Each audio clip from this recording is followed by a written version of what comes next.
Hi everyone, welcome back to our channel. आज मैं आपको एक कस्टमर रिव्यू देने वाला हूँ या ओनरशिप रिव्यू देने वाला हूँ। यहाँ पे देख सकते हो XSR खड़ी है, XSR 155।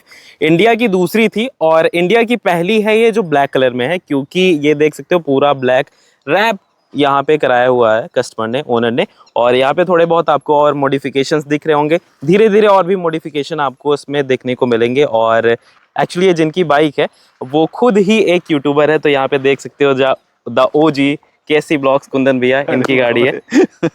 हाँ भाई। तो आपने कब ली थी इसको? ये मैंने 13 तारीख को ली थी, जैसे ही लॉन्च हुई थी उसके नेक्स्ट डे आ गई थी हमारे शोरूम में लखनऊ में। तो कितने की पड़ी थी आपको? ये मुझे वैसे तो पड़ी है 1,80,000 की, बट थोड़ा बहुत हमारा डिस्काउंट चलता है तो मिल गया था। अदरवाइज़ अगर आप लेने जाओगे तो आपको 182 183 की मिलेगी। और अदर स्टेट्स में जैसे बहुत लोगों ने मेरे से पूछा था, आसाम के एक बंदे ने पूछा था, वहाँ थोड़ी महंगी थी क्योंकि वहाँ पे एक शोरूम ज़्यादा है। तो लखनऊ का जो एक शोरूम है 1,49,990 है, तो उस हिसाब से मुझे 180 की पड़ी थी ऑन रोड।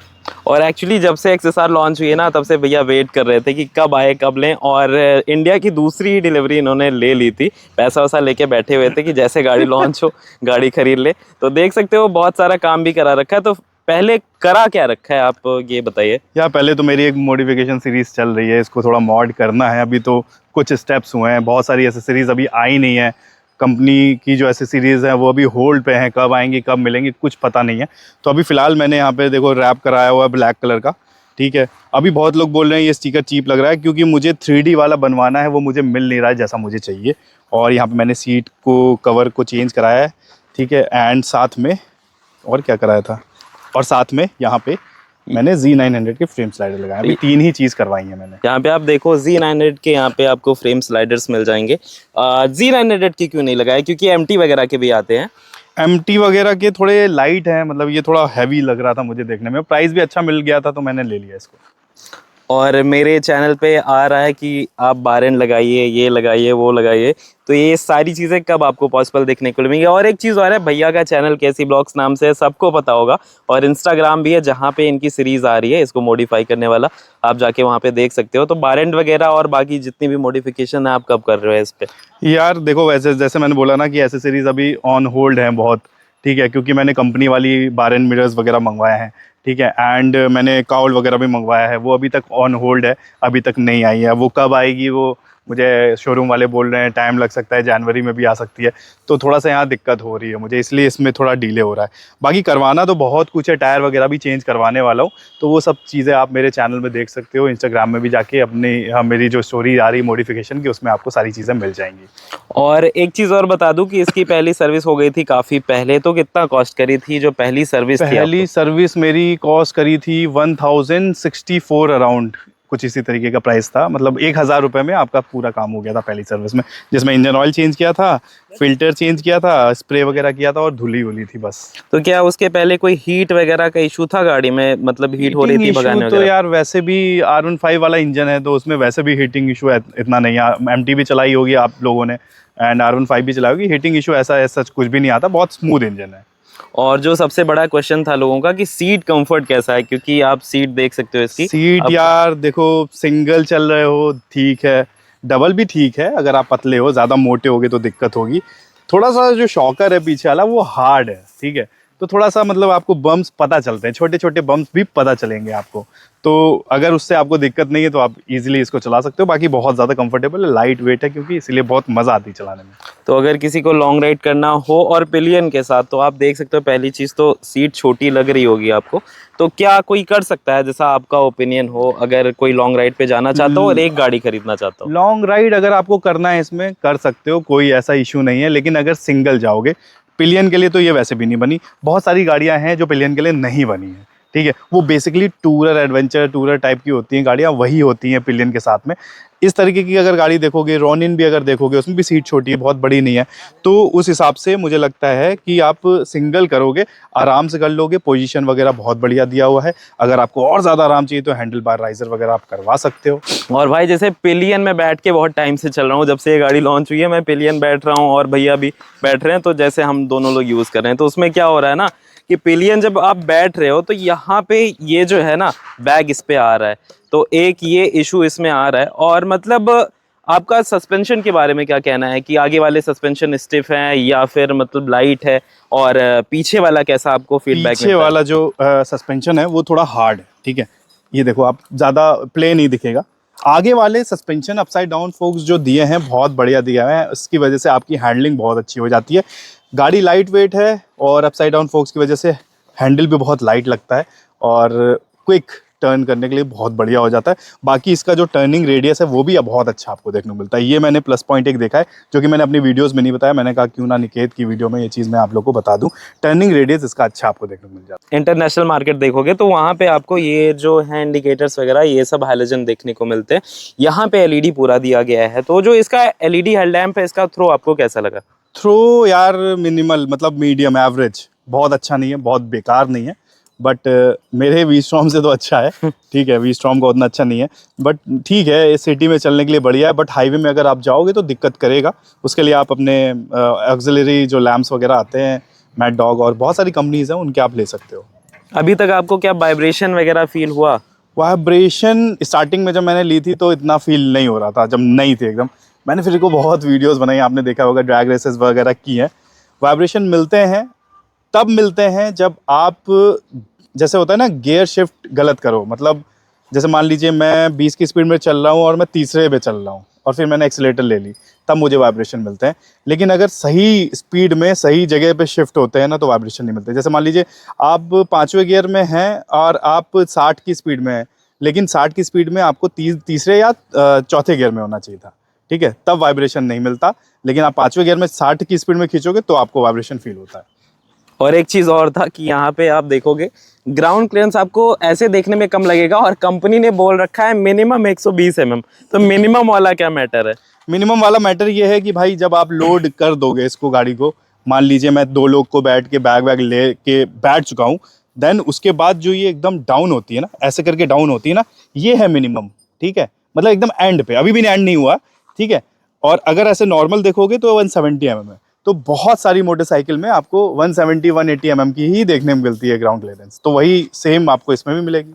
लिटरली हम लोग यूज कर रहे हैं करीबन, मतलब 1-2 महीने तो होने वाले ही होंगे इसको। अभी तक कभी भी टच नहीं हुई। वो एक हम लोगों ने वीडियो बनाई थी, उसमें टच हुई थी, बट वो ब्रेकर बहुत ही ज़्यादा ऊंचा था। वैसे कभी भी टच नहीं होती ना। आपको ये एग्जॉस्ट टच होता दिखेगा ना, ये पूरा ये नीचे वाला कहीं भी आपको टच नहीं होता। एक चीज़ टच होती है, बस वो स्टैंड, आपका साइड ये स्टैंड। स्टैंड, ये साइड स्टैंड जब ये जाता है ना यहाँ पे, तो ये ऐसे टच हो जाता है यहाँ पे। तो वो लोगों को ऐसे लग रहा था ना कि ये पूरा नीचे वाला हिस्सा टच हुआ था, बट ये साइड स्टैंड पूरा टच हुआ था।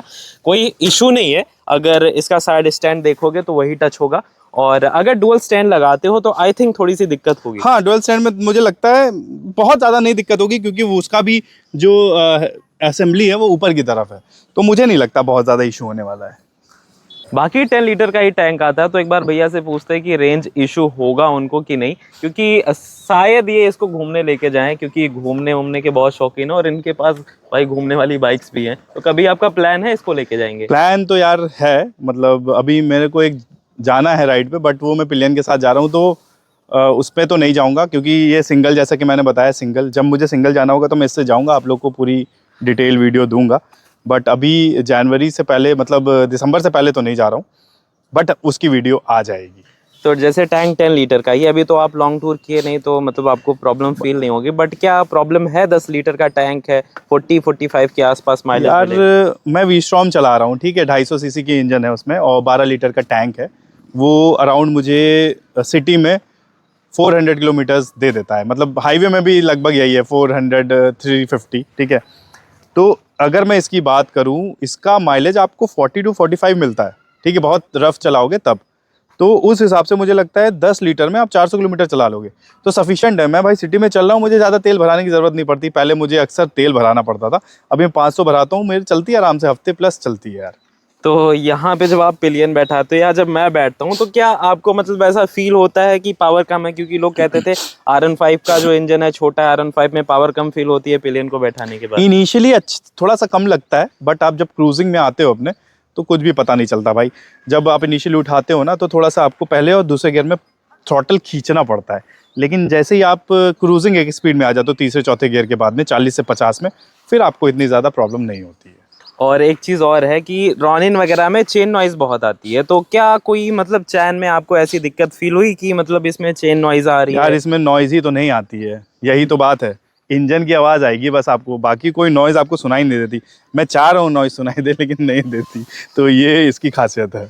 और क्रूजिंग स्पीड इसकी क्या है, मतलब आप कितने पे क्रूज कर सकते हो एक अगर सिंगल आप चल रहे हो तो? मैंने यार एक रिव्यू बनाया है 1000 किलोमीटर वाला, अगर आप ने देखा होगा तो ठीक है, नहीं तो नहीं देखा है तो भाई इसकी जो क्रूजिंग स्पीड है ना पिलियन के साथ में भी 70-80 आराम से कर सकते हो आप लोग। 70-80 फिफ्थ सिक्स्थ गियर में आराम से, कोई दिक्कत नहीं। सिंगल होगे तो 90-100 आराम से करोगे, लेकिन थोड़ा सा पिलियन के साथ बैठने में क्या होता है ना, माइलेज कम होने लगता है, हैवी हो जाती है। तो मुझे लगता है 80 आराम से आप हाईवे में निकाल सकते हो। और एक चीज़ और है इसमें कि मतलब अभी तो रैप हो चुकी है, तो अभी आपको पता नहीं चलेगा कोई फिट एंड फिनिश इशू है या फिर मतलब ब्रेकिंग वगैरह कैसी है।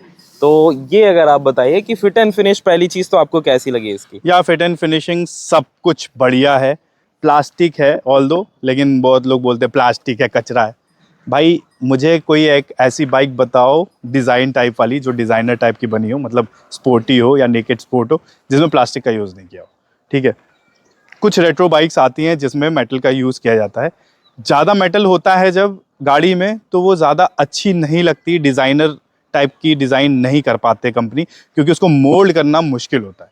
प्लास्टिक सबसे ईजी चीज़ है जिसको आप अपने हिसाब से मोल्ड कर सकते हो, तभी ये टैंक के जो डिज़ाइन निकल के आते हैं ना, थोड़े बेटर निकल के आते हैं। अगर आप देखो RR310, आप क्या नाम है, RTR देख लो, और बहुत सारी कंपनी के हैं, आप वो देख लो, क्या बोलते हैं, पल्सर देख लो, N160, तो सब में प्लास्टिक यूज़ किया गया है, वही यूज़ किया गया। प्लास्टिक क्वालिटी अच्छी है, लाइट है, और एज सच ऐसी कोई इशू नहीं है, चरमराने की कोई आवाज़ नहीं आती है। तो फिट एंड फिनिशिंग बहुत ही बढ़िया आपको दिखने को मिलेगी, क्योंकि यामाहा भाई वैसे भी अपने ब्रांड को, जैसे BMW है ना, वैसे ही यामाहा अपनी ब्रांड को मतलब डाउन नहीं करता है।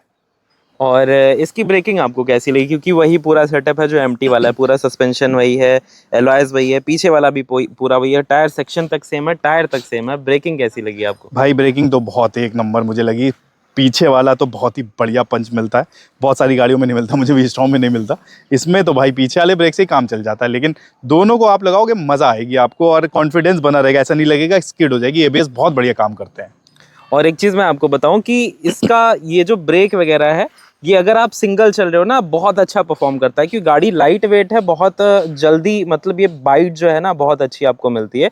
तो जब मैं सिंगल इसको चलाता हूँ तो ब्रेक बहुत अच्छी फील होती है, मतलब एकदम पीछे वाली ब्रेक आपको सडन ब्रेकिंग दे देगी, आगे वाली भी ब्रेकिंग बहुत अच्छी है। और यहाँ से देखो गाड़ी कितनी अच्छी लग रही है, थोड़ा थोड़ा एकदम वही जो इसकी हायर सीसी आती है वैसी ही देखने में लग रही है, और अभी थोड़ा बहुत मॉड भी हो गया है। और सीट एक्चुअली बताना आपको कैसा लगा, क्योंकि ये सीट जो है ना इसका कलर चेंज हुआ है। बाकी अगर मान लीजिए किसी को लेना हो, गांव का कोई आदमी हो जिसको एक ही गाड़ी परचेज करनी हो, वो होता है ना कि हंटर ले लूं, क्लासिक ले लूं, वैसा किसी को लेना हो तो ओवरऑल वो ले सकता है। मम्मी पापा भाई बहन को अगर कहीं बैठा के लेके जाना हो फैमिली यूज के लिए, तो क्या सही रहेगी ये? भाई इसमें थोड़ी सी लंबी बात हो जाएगी, वैसे मैं छोटे शब्दों में बता दूं कि अगर आपकी पहली गाड़ी है ये, ठीक है, तो मैं यही कहूँगा कि आप इसको ना लो, ठीक है, क्योंकि बहुत सारी गाड़ियां हैं जो कंफर्टेबल है। अब ऐसा मत सोचना कि मैंने यूँ क्यों बोला, भाई बहुत सारी चीज़ों को देख के पहली गाड़ी को बोला मैंने। जैसे मान लीजिए आपको अपनी मम्मी को बैठाना है, दादी को बैठाना है, पापा को बैठाना है, ओल्ड एज कोई है उसको बैठाना है, तो ये कंफर्टेबल नहीं है उस मामले में। गाँव के हो आप तो सस्पेंशन उतने अच्छे नहीं है, आपको ज़्यादा झटके मिलेंगे डे टू डे रनिंग में। तो उस हिसाब से मैं यही बोलूँगा कि नहीं परफेक्ट होने वाली, अगर ये पहली गाड़ी आपकी होने जा रही है। लेकिन अगर आप यंग हो और आपको पसंद है मतलब तेज़ चलाना, पीछे बैठाने किसी को झंझट नहीं, घर में कार है, पापा लोग अपनी बाइक से जाते हैं, उनके पास अलग बाइक्स है, तो उस हिसाब से ये परफेक्ट होने वाली है अगर आपकी पहली गाड़ी है। तो बहुत सारे यहाँ पे चीज़ें आ जाती हैं, तो ये कहना मुश्किल हो जाता है कि ये पहली गाड़ी बढ़िया रहेगी कि नहीं रहेगी, क्योंकि बहुतों के पास गाड़ियाँ होती हैं, बहुतों के पास नहीं होती। तो वही है ना, हाँ, वही है, जैसे लोग एमटी ले लेते हैं अपनी हाँ, पहली बाइक, बस तो उससे तो काफी बेटर उससे, हाँ बेटर है, हाँ, उससे उससे कंफर्टेबल है, ठीक है, बहुत ही निम्बल है, बहुत ही बढ़िया स्टैंड मिलता है, लुक थोड़ा रेट्रो आपको मिलता है अलग तरीके का। तो उस हिसाब से मुझे लगता है पहली गाड़ी बढ़िया होने वाली है। और इस पे एक्चुअली वीडियोस वगैरह बहुत चलती हैं कि एक गाड़ी की मतलब पॉजिटिव चीज़ें क्या है, नेगेटिव चीज़ें क्या है। तो अभी मैं मतलब पूछता हूँ भैया से कि पॉजिटिव क्या है, नेगेटिव क्या है। वैसे मैं भी इसको यूज़ कर रहा हूँ, तो पॉजिटिव नेगेटिव मुझे भी पता है, बट उनके मुंह से सुनना थोड़ा ज़्यादा अच्छा होगा आपके लिए। और एक्सपीरियंस भी इनके पास बहुत ज़्यादा है, काफ़ी टाइम से बाइक्स वगैरह चला रहे हैं, तो बाइक चला के ही पता चल जाता है कि क्या पॉजिटिव है क्या नेगेटिव है, और ओन भी कर रहे हैं। तो आपको अभी तक नेगेटिव क्या लगा इस गाड़ी का? यार नेगेटिव तो एक ही चीज़ है जो कि है कंफर्टेबल नहीं है बिल्कुल भी। तो बाकी और किसी नेगेटिव पॉइंट की बात करूंगा तो वो मेरे लिए नेगेटिव में नहीं जाता है। जैसे लाइट कम है तो वो नेगेटिव में नहीं जाता है। ऐसी गाड़ियों में ऐसे ही आपको लाइट्स मिलती हैं। अब मैं इसको N160 से कंपेयर करूंगा तो वो सही नहीं है, क्योंकि वो भाई मॉडर्न नेकेड स्पोर्ट है, उसमें प्रोजेक्टर वगैरह दिए हुए हैं। तो उससे कंपेयर करके अगर मैं बात करूं तो बहुत सारी कमियां निकल जाएंगी। बट अगर मैं इस बाइक को लेकर के बोलूँ, रेट्रो बाइक को लेकर के बोलूँ, तो लाइट को मैं नेगेटिव में नहीं लेके जाता हूँ। एवरेज है जैसा मिलता ही है रेट्रो बाइक्स में। कंफर्टेबल नहीं है, बस ये एडजस्टेबल नहीं है सस्पेंशन पीछे के, सीट छोटी है, बस यही मुझे नेगेटिव पॉइंट लगे एज सच। और ऐसी कोई नेगेटिव मुझे इसमें पॉइंट देखने को नहीं मिले। और अगर सिंगल किसी को चलाना है तो नेगेटिव नहीं है, मतलब वो नहीं, कंफर्ट और नहीं। सीट वाला जो हाँ। भी मैटर है। सिंगल चलाना है तो आप मजे से जा सकते हो, कहीं पे भी जा सकते हो भाई, 500 किलोमीटर आराम से जाओगे। थोड़ा सा कुछ नहीं करना यार, वो तो हम अपने वी-स्ट्रॉम में भी करते हैं भाई, एयर कुशन लगा के जाते हैं, क्योंकि पता है भाई आप 100 किलोमीटर लगातार 1 घंटा बैठ जाओ ना तो बम गर्म ही हो जाता है, कहीं पे भी बैठ जाओ आप, ठीक है। तो उस हिसाब से आप इसमें बैठोगे, बस एयर सीट लगा लो या सीट को थोड़ा सा मॉडिफाई कर लो, आराम से जा सकते हो, टूरिंग कर सकते हो। और पॉजिटिव क्या क्या लगा आपको अभी तक इस बाइक? पॉजिटिव तो यार बहुत सारी चीज़ें हैं। 155 सीसी को देखते हुए किसी से कंपेयर नहीं करूंगा, मैं इस बाइक की बात करूंगा। इंजन बढ़िया, रिलायबिलिटी अच्छी, ठीक है। कम खर्चा होता है सर्विस में, तेल कम पिएगा, ठीक है। स्पीड अच्छी है, आपको तेज भगाना तेज भागेगी। VVA किक इन होता है तो और स्पीड मिलती है आपको। मतलब मिड टॉर्क में जब जाते हो आप 7000 RPM पे, आपको VVA किक इन करता है तो और ज़्यादा बूस्ट मिलता है। तो पॉजिटिविटी की तो बात ही क्या करूं, हर तरीके की है। बाकी सब्जेक्टिव हो जाता है डिज़ाइन, कुछ लोग को रेट्रो पसंद है, कुछ लोग को नहीं है, तो वो मैं नेगेटिव में नहीं लेके जाता। तो बाकी भाई इतना ही था, मुझे नहीं लगता इससे ज़्यादा कवर करने की कोई ज़रूरत है, क्योंकि सारे जो पॉइंट्स हैं आपके सारे कवर हो गए। अगर आपने पूरी वीडियो देख ली होगी तो मुझे लगता है सारे आपको जवाब मिल गए होंगे जितने आपके क्वेश्चंस हैं। बाकी यार ओवरऑल गाड़ी देखने में बहुत अच्छी है, जब आप रोड पे लेके चलते हो प्रेजेंस बहुत अच्छी है, और सर्विस कॉस्ट भी ज़्यादा नहीं आएगा। इवन इसमें आपको लिक्विड कूल्ड इंजन मिल जाएगा। एक चीज़ बोलना है मुझे, हाँ। ठीक है, एक चीज़ बता देता हूँ तुम्हारे जितने भी सब्सक्राइबर्स हैं भाई, बहुत लोग पूछ रहे हैं यार इसका ग्रैब रेल लगाओ, ग्रैब रेल लगाओ। ग्रैब रेल यार मैं लगाऊंगा कि नहीं मुझे नहीं पता, लेकिन मैं इतना आप लोगों को बता दूं, ग्रैब रेल आपको आफ्टर मार्केट मिल जाएगा, बहुत सारी वेबसाइट्स हैं वहाँ पे मिल जाएगा। और आने वाले टाइम पे बहुत सारे लोग एसेसरीज बनाएंगे। अगर टेल की बात करें, जो बहुत लोग बोले बैकरेस्ट बोल रहे हैं, ग्रैब रेल तो आ रहे हैं, ठीक है। एक लोग बैकरेस्ट पूछ रहे थे, बैकरेस्ट भी आप लगा सकते हो, लेकिन उसके लिए आपको टॉप रैक वाला भी एसेसरीज लेना होगा। कंपनी इसमें एसेसरीज ऑलरेडी दे रही है ग्रैब रेल की, जैसा आपको MT में मिलता है, यहाँ से जुड़ता है वो, ठीक है। अगर वो आप लेना चाहते हो MT वाला, वो लग जाएगा। और अगर आप एसेसरीज आफ्टर मार्केट लोगे तो एक कंपनी है HT एग्जॉस्ट करके कोई कंपनी है, उन्होंने बनाया है, वो इधर आ रहा है बैकरेस्ट, मतलब बैकरेस्ट के साथ थोड़ा सा ग्रैब रेल आ रहा है। तो आप अपने हिसाब से आप उसको चेंज कर सकते हो। अब उसकी वीडियो में लाऊंगा कि नहीं मुझे नहीं पता है। एक चीज़ और, बहुत लोग मेरे से ये भी पूछ रहे हैं यार डबल स्टैंड नहीं है, डबल स्टैंड नहीं है भाई, नेगेटिव पॉइंट में तो नहीं जाता, लेकिन ठीक है नहीं है, वो आप लगा सकते हो। MT का लग जाएगा, किसी भी कंपनी का लग जाएगा, मतलब जो इतने बराबर होगा। जैसे मान लीजिए अगर मैं R15 की बात करूं, यामाहा के किसी भी उसका यहाँ पे लग जाएगा आपका डबल स्टैंड, तो अपने हिसाब से आप लगवा सकते हो। तो ऐसा ये कोई बहुत बड़ी प्रॉब्लम नहीं है, बस ये आपको अलग से खरीदनी पड़ेंगी। बस मुझे इतना कहना था, क्योंकि ये चीज़ कवर नहीं की थी मैंने अभी।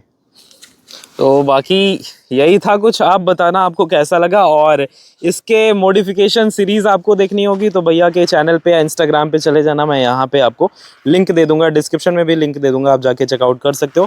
बाकी इतनी सारी मॉडिफिकेशन हो चुकी है, यहाँ पे आपको रैप मिल जाएगा जो मैट ब्लैक कलर में हुआ था। हमने ट्राई भी किया था कि मतलब ग्लॉसी ब्लैक कराए, बट कोई ऐसा रैप नहीं मिला जो बहुत ज़्यादा अच्छा हो, ग्लॉस में बहुत अच्छा इस पर लग रहा हो, वैसा कुछ रैप नहीं मिला, तो इसको मैट ब्लैक करना पड़ा। और सीट का कुछ ऐसा है, ये भी हमको जो चाहिए था वो नहीं मिला, तो इसकी वजह से कुछ ऐसा कलर लगवाना पड़ा। वैसे इसका जो ब्लैक वाला सीट आता है स्टॉक वाला, मतलब जो कवर आता है वो भी रखा हुआ है, अगर ये अच्छा नहीं लगेगा तो फ्यूचर में वो ले लेंगे। बाकी इसकी बहुत सारी एक्सेसरीज आ रही हैं, बहुत सारी इस पर वीडियो आने वाली है, आप जाके चेकआउट कर सकते हो इंस्टाग्राम पे या यूट्यूब पे। कमेंट करके बताना वीडियो कैसी लगी, अच्छी लगी होगी वीडियो को लाइक शेयर, चैनल को सब्सक्राइब कर देना। Thank you so much for watching guys, bye bye.